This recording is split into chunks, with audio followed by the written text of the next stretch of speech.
I took the photo because I thought he was dead. I was up late for something dumb. I'd left my history packet until last minute and I was propped up at the kitchen table, highlighter in my mouth, trying not to nod off. It was past midnight. The security light over the driveway popped on. It always did that when the cat came around or raccoons got into the trash. I looked up and saw a shape under it. Rags hung off him. He didn't move. I held my breath and walked to the back door. The light buzzed and flickered. I lifted my phone and tapped the camera. When the flash went off, he blinked and turned his head.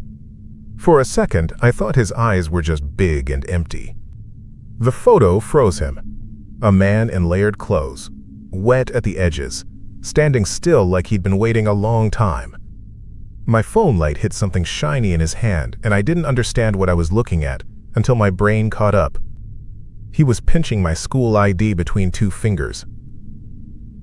He lifted it a little, like he was showing it to me. The light popped off. He didn't move.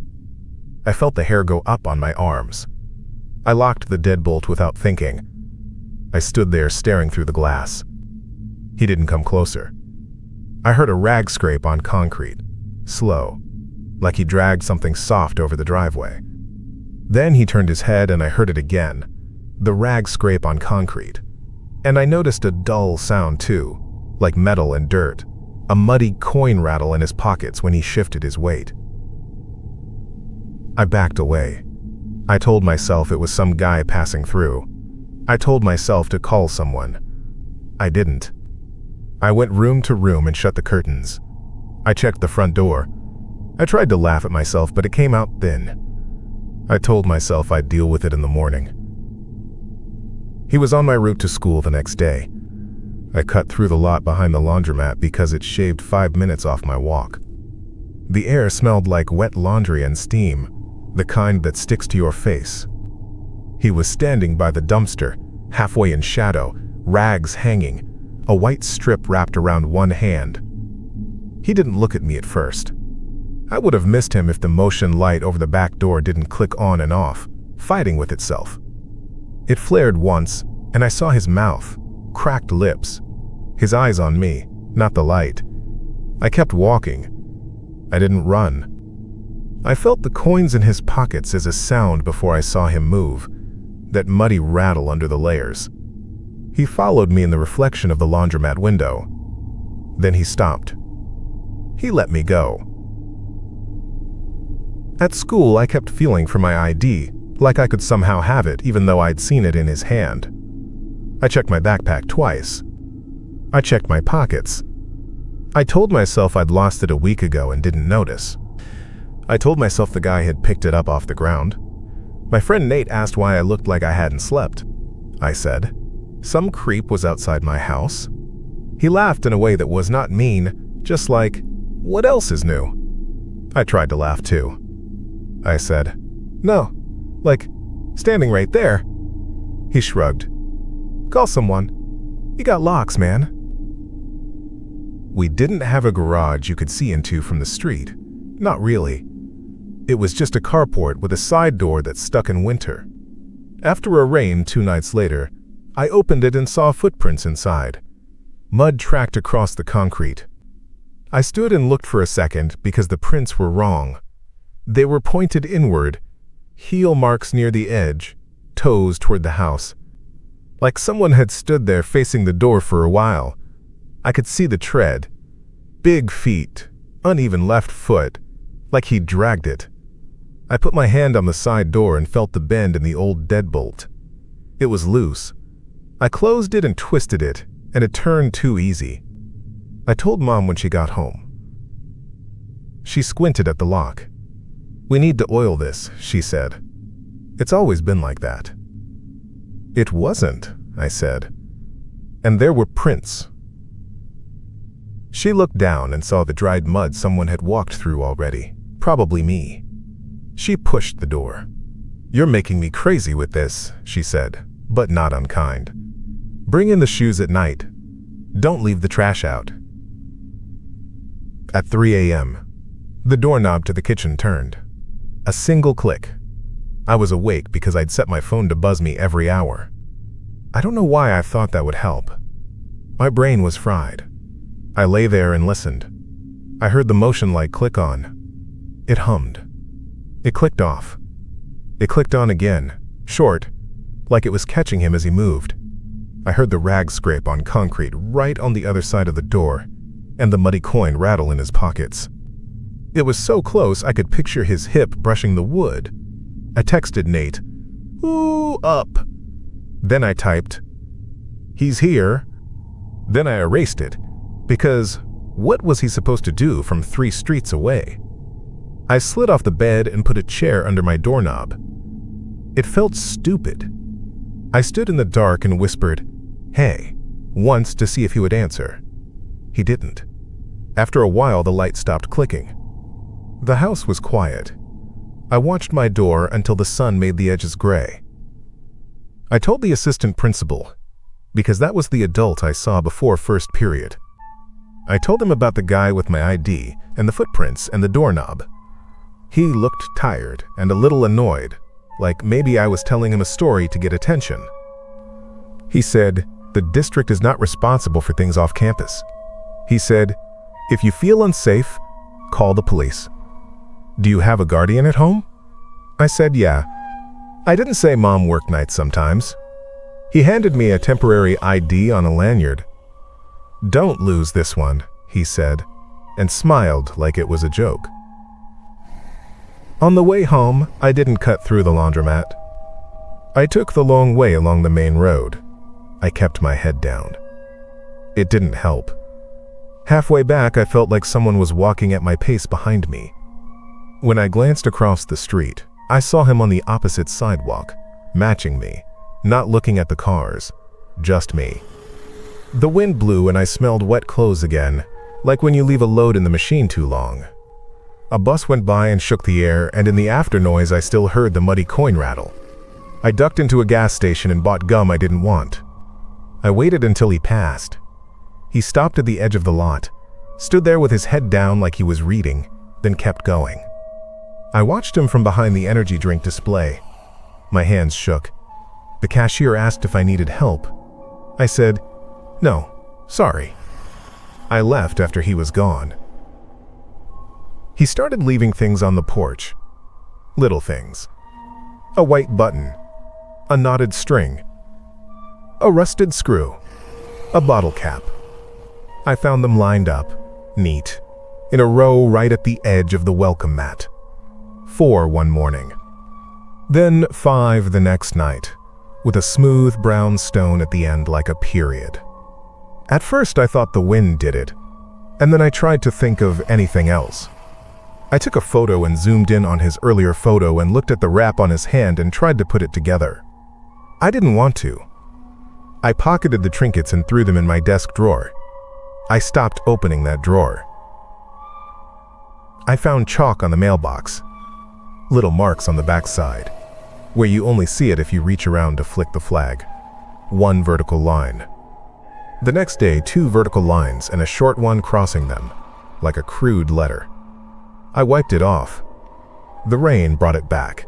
Newer marks, thicker. I waited for the mailman and asked if he had seen anyone. He shrugged. "Kids," he said. I stared at his bag, and even my mailman's coins made me tense. I called Nate. I asked if I could crash for a night. He said his mom was strict and would say no. He said, "Just sleep with something heavy by the bed." I said, "Like what?" He said, "I don't know, your chair." We both laughed a tiny bit. He said, "You're good, man. He's not going to do anything. Guys like that just want money." I wanted to correct him and say he didn't ask for anything. I didn't say it. I lost my house key in the middle of all this, and I almost lost my mind over it. I came home from practice and it was gone from the shoelace I kept it on. I retraced my steps. I checked the field. I walked the sidewalks. I gave up and texted Mom that I'd be late because I needed her to get the door. She called me messy, and I said yeah. We argued about nothing until she opened up. We didn't talk about the man. The next morning, my key was on the top step, right in the middle.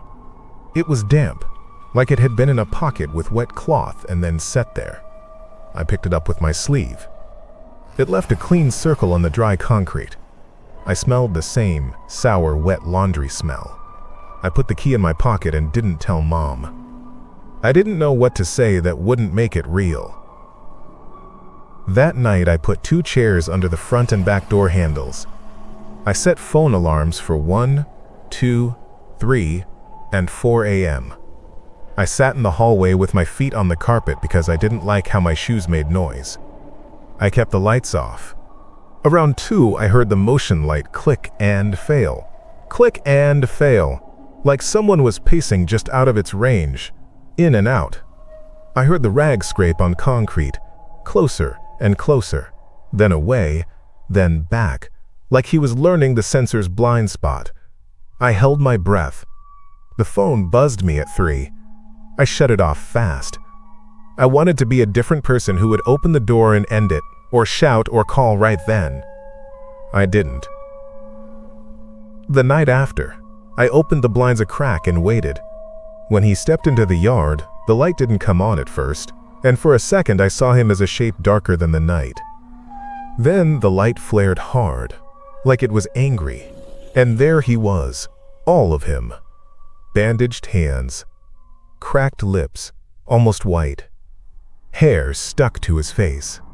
A long coat someone else had thrown out, cinched with a rope. Rags draped, heavy with water. Coins weighed down the pockets, and I saw the bulge and heard the muddy coin rattle when he angled toward the door. He didn't blink at the light this time.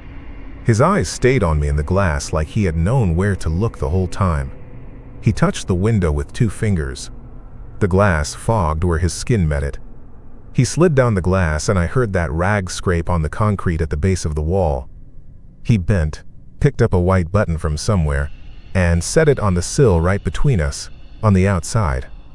He smiled, or tried to. His lips cracked, and stayed that way. I called the non-emergency number after he left because I was too frightened to call while he was there.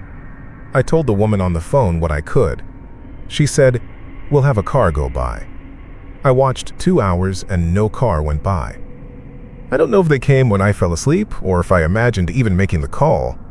I keep thinking I imagined a lot of it. Then I look at the photo. It got worse when the wind knocked a branch against the power line at the end of our street and killed our lights for a few hours one night. I was on the couch with my jacket on because the heat cut off. I could hear the house in a new way when it was dark. I heard the refrigerator settle like a person breathing next to me. The neighborhood was quiet except for a few dogs. The security light tried to come on and failed, and it made a dry little click. I sat up. The click came again. I stood. It clicked again, slower that time, like whatever had been moving out there had stopped. Then the front door shook once. Wood. Not the knob. The whole door. The chair under the handle slid half an inch. My body moved before my brain. I grabbed the second chair and pushed it under too. My hands were stupid and clumsy with the dark, and I banged my knuckles. I heard him breathe through the door. Not words. Just a slow pull and push like he was trying to time himself. The muddy coin rattle in his pockets was dead still, like even the coins were listening. Then he pushed again, hard. The wood creaked. The screws made a sound in the frame like a tooth cracking.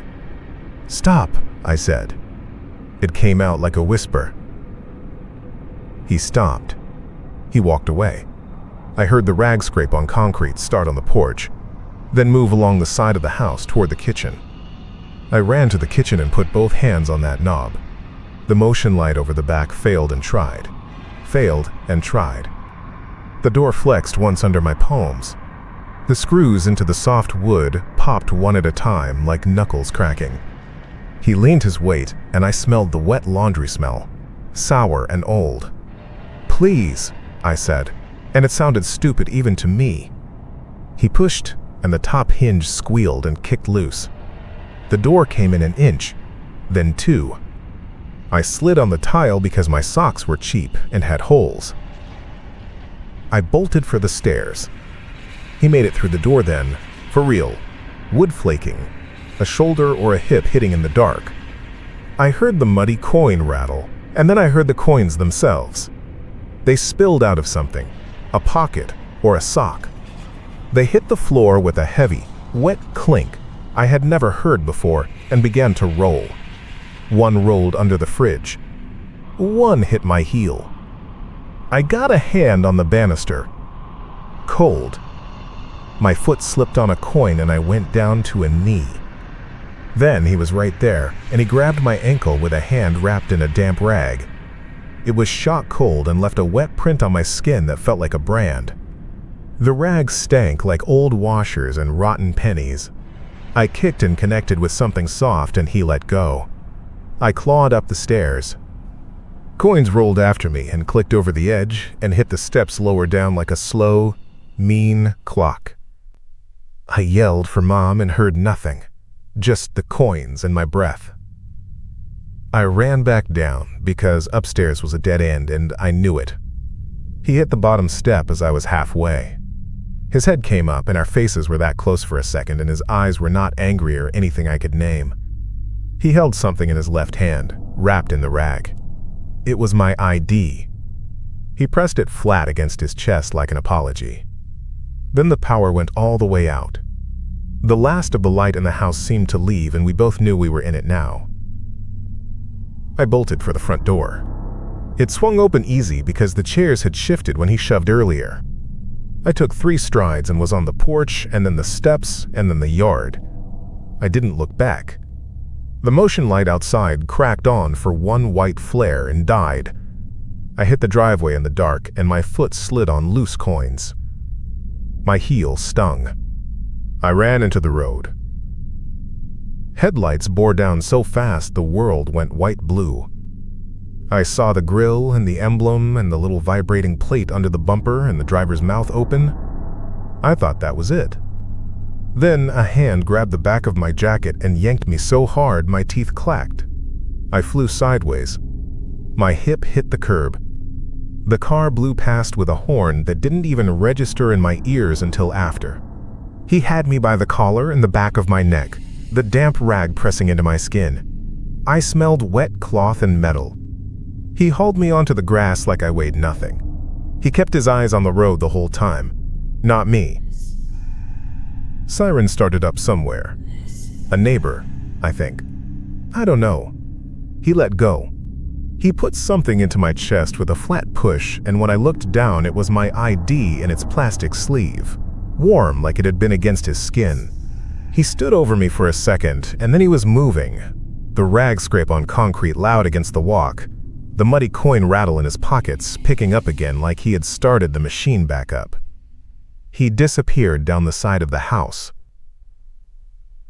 I lay there and heard coins still moving inside, rolling down the stairs one by one, hitting each tread with a soft clack, as if he had kicked them, and they were finding every step, stubborn, not stopping until the lowest one.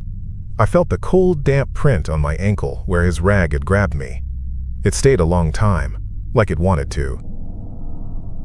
The sirens got louder. Red and blue bounced on the neighbor's siding. An officer said, "You okay?" I said, "I think so." I kept my hand on my chest where he had pressed the ID, like if I put it in my pocket now, it would just vanish again. I was alive because he pulled me back. I know that. I don't know why he saved me. I don't know what he wanted. I can still hear the coin rolling down the steps, and I can still smell the wet laundry when I try to sleep. And I see the marks on the mailbox even when they're gone. The rag scrape on concrete comes back in my head. The muddy coin rattle in his pockets. The damp print on my ankle. And the look he gave me in the flare of the light. I don't know what any of it meant. I slept with the chairs against the doors until morning. Then I stopped talking for a while. Then I started this.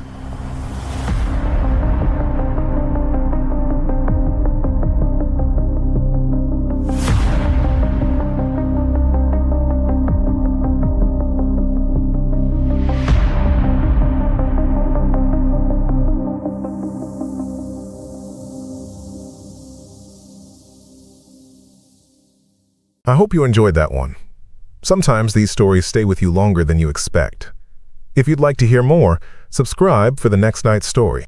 Like the video if you enjoyed it, and maybe watch another before the lights go out. See you in the next one.